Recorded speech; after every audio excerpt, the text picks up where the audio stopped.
Syederalun beredar sebuah video yang memperlihatkan seorang istri kesal lantaran sang suami lebih memilih untuk membeli ikan hias.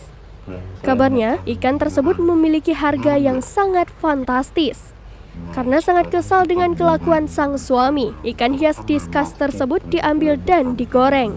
Dia melakukan hal tersebut lantaran kesal seluruh perhatian suaminya begitu tercurah kepada ikan tersebut. Ikan yang digoreng dalam video yang diunggah di akun TikTok @bunga_bunga ini adalah ikan jenis diskus yang harganya mulai ratusan ribu hingga jutaan rupiah. Berbagai macam komentar netizen di video tersebut mengundang tawa dan hiburan.